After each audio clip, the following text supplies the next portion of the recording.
Welcome, I'm Darren, and I'll be your guide today as I look at the worst rookie insert designs of 1994. I really like the variety of designs on this list. It really made it difficult fully figuring out exactly how I wanted to order the list. I've got 8 different cards here, so there's a list of the 5 worst, and then there are 3 honorable mentions, but it's really more 1 honorable mention and 2 others that are worst card adjacent. But it really is difficult to be able to finalize at least the bottom 6 because of the variety of the designs. They all are different takes on mediocre. But I do have to acknowledge that the first 2 on the list are here. I happen to like them. I don't love them, not at all, but I like them enough where I go, okay, that's actually not bad. That's my attitude, but I certainly don't think that they are worthy of a best of list. They're really kind of in the lower mediocre range for me. The first one being the Sportflix 94 rookie cards. With these, I have to acknowledge the key to making these cards look good is the movement on the cards, the 3D effect. This is the first time that Sportflix made an actual 3D card, and the effect is really quite strong. Now, the whole design is about taking advantage of that space, and it's fun to see it, but it's fun more in a kid type of a nature. The colors are really strong. I think that's great. But all of the effects, which is the design of the card, they only work in terms of the special newness of the design. I mean, there had been 3D cards that were back in the 1970s by Xerography that were better than this. So this is the high watermark at this point for Sportflix, and it's not the highest mark that they could possibly get to.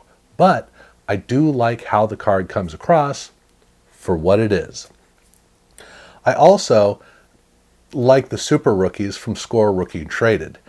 These cards, again, I don't love these cards by any stretch of the imagination because in this case, this is a card that is also for kids, but it's for a playful spirit as opposed to an exploratory spirit. And so the bright colors around the outside, I look at it and I go, oh, okay, that's kind of cool.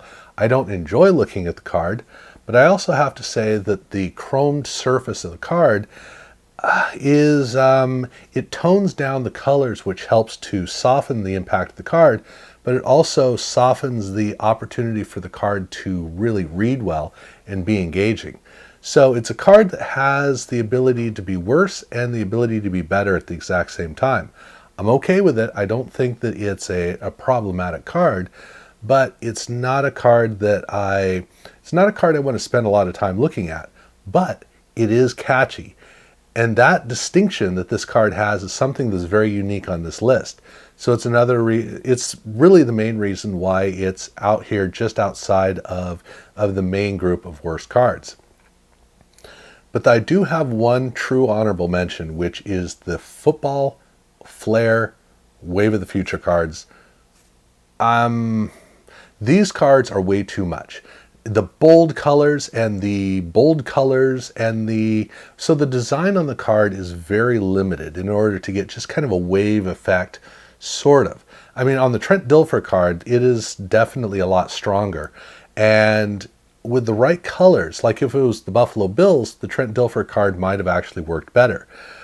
For the creamsicle team colors, it's not very good. But the whole card set is problematic in part because it's so small, so there's not a lot of range to really play with. So you only get a couple of cards and they all hit like sledgehammers. But I do acknowledge that the Greg Hill card actually reads really well. I like the Greg Hill card, and that's why I keep it out of the 5 worst. But it really is riding on Greg Hill. The other cards, the colors have a lot of strength, and I give them begrudging credit for that. But really, the only thing that saves these cards is that the players are all in their pro uniforms, and it's a very forward and upfront card to the tune of really only Game Day was more powerful in presenting the rookies. So that's the other thing. The one Greg Hill card, but then also just how big and powerful the images are of the rookies. Other than that, there's not really much in terms of redeeming value about these cards. But that does segue me into the list of the 5 worst cards. And the first card for me to look at on this list is the Fleer Ultra first rounder cards. And actually, this is also Fleer Ultra because Fleer for football was also released in Fleer Ultra. And this card does also have a lot of strength to the colors. And really, that's the thing that makes the card work. The background has grids and it has text, but it has a 3D graphics glowing type of a spirit to the stuff in the background, which is both the strength and the thing that fails to save the card. I like what they did back there, I just don't like how they put it together. And then there's a sharp contrast to the image on the card. Now, the image is where it gets really tricky because most of the cards in the set are players in their college uniforms, and they're just kind of pasted on there, and there's not really much to it. At least the images are strong and clear, but they're not engaging. However, when they do have pictures of players in their NFL uniforms, those images are a lot stronger. Still doesn't work with the background, but this is a card where it's never going to grab your attention, but if you take the time to look at it, there are redeeming qualities about it. That is the reason I've got this at number 5. But again, it's a card that you have to take the time to really give it a chance, and that's not a good approach to take. So it could be a whole lot better, but it could also be a whole lot worse, as we're going to be seeing. Now at number 4, I'm skipping over to basketball for a half credit card, which is the SP Championship Future Heroes cards. And these cards so this is all about the technology. And I love the technology. It has not quite a rough cardboard surface, which is very unique, very unusual. It's a slightly rougher version of what we would see in Fleer in 1997. And it gives a matte finish for the image that gives a really interesting appearance to the image on the card. And then you have that great gold or the copper foil, which really is a unique feature on the card. That stuff's all great. The problem is, the design. That stripped down the side. They could have done so much more. They could have done anything else. Instead, they just stuck a white strip down the side, and it really kills all the potential of the card. Basically, this is a card where every time I look at it, I love what they had to work with. I hate what they did with it. And that's the problem. So it only is here at number 4 because the technology is so worthwhile. The design itself is not, which is kind of dumb on a ranking of design, but the technology plays into the design of the card, and part of it comes down to the copper foil, so that is a strength. But other than that, it's lacking, to say the least. But at number 3, I've got a card that for me is all about how much it does not work. It's the 1994 Leaf Gold Rookies. Baseball, and boy, oh boy, do I not like this card. And here's the reason. Every time I look at the card, I go, oh wow, that's nice. And then I'm so over the card, so over it. And that's because the background, the whole surface of the card is chromed, which is not good. Only the foil for the logo and the team and the player name are different. The rest of the card all gets blended into this foil approach. But the background is black text with almost black gold around it, where you got to get the light just right to be able to see it. Most of the time you don't see it. And so it's a card that doesn't just not stand out in a display case, it doesn't stand out in just about any environment.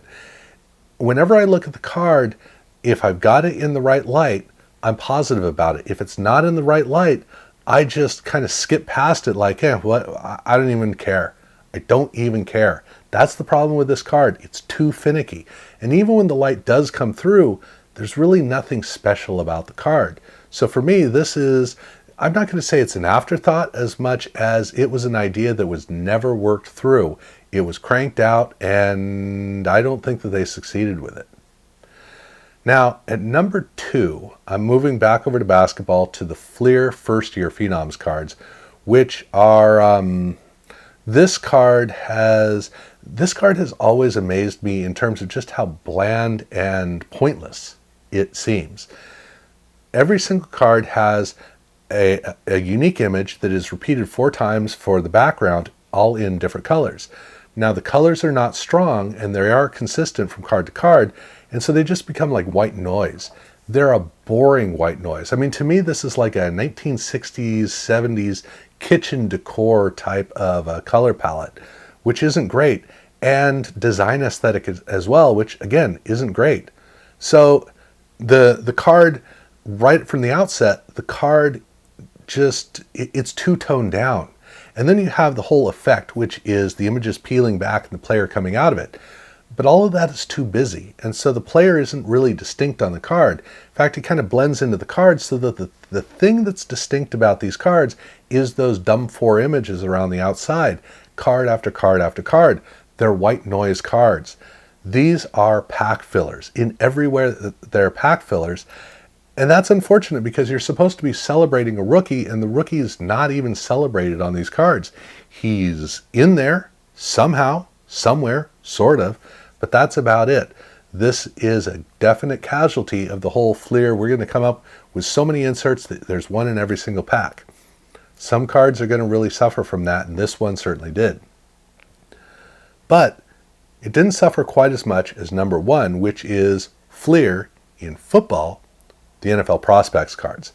And this is a card that does work to try to stand out. In fact, the card stands out. The player doesn't stand out, but the card does, because it's got the Steelworks image behind, which it has a really sharp contrast, which is cool and engaging, but the images aren't interesting because the contrast is so strong that you can't really see exactly what the image is, which is the whole point. It's not supposed to be about that image. It's supposed to be about the player, who is kind of buried in the card and doesn't really stand out.